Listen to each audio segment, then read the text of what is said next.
Well, I'm sure most of y'all have seen what's on the news lately.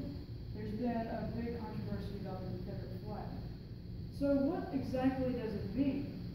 Some people think it's a racial symbol, while others think that it's a symbol of Southern heritage and pride. So I'm going to go through the history of the Confederate flags. So first of all, we've had 3 Confederate flags throughout our history. The first one is called the Stars and Bars, which looks like this.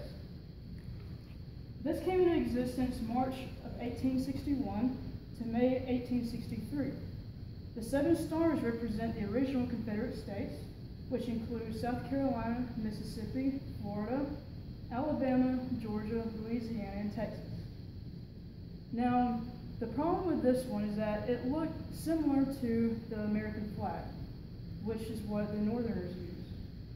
And so they changed this one in May 1863 to the stainless banner, which looks like this.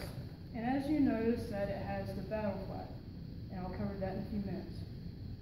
The stainless banner was less confusing than the Stars and Bars, but with the white flag, it looked like a flag of truce.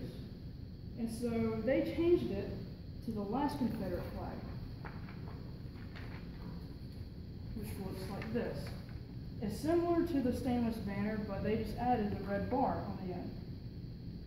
Under this flag, General Lee conducted the campaign of 1864, which began the Battle of the Wilderness. In April 1865, he surrendered to General Grant in Virginia, which ended the war. So that's the brief history of the 3 Confederate flags. But what we usually recognize the Confederate flag is the battle flag. William Porcher Miles of South Carolina created it along with a man named Beauregard. The first version was rectangular with only 7 stars, but the design was rejected. The Stars and Bars, like I have mentioned, was confusing with the American flag. And so Beauregard, he almost lost a battle because of the confusion. And so the first battle flag was approved in November of 1861. There was originally 12 stars, but then 1 more was added when Kentucky was admitted into the Confederacy.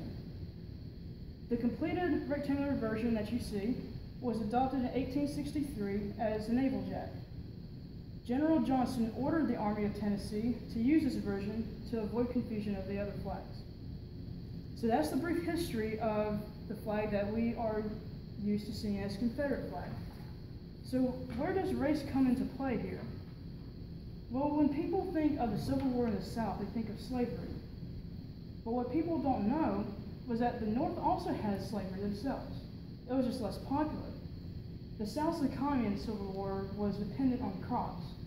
And so when Eli Whitney invented the cotton gin, cotton replaced the tobacco crop.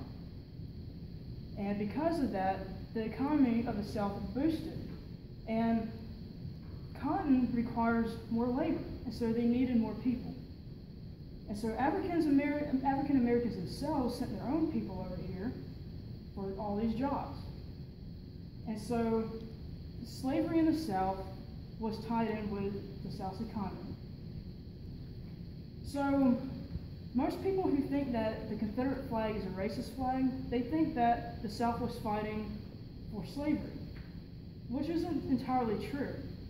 We were fighting for our way of living. We were fighting to keep slavery alive. As Southerners, we're proud of our heritage. We're proud of who we are. We're proud of our home. And I'm sure none of us really like being told how to live our lives. And so I firmly believe that the Confederate flag represents the Southern heritage, because I'm proud of being a Southerner myself, and I'm proud of the things that we have accomplished over the years. So what exactly does it mean to y'all?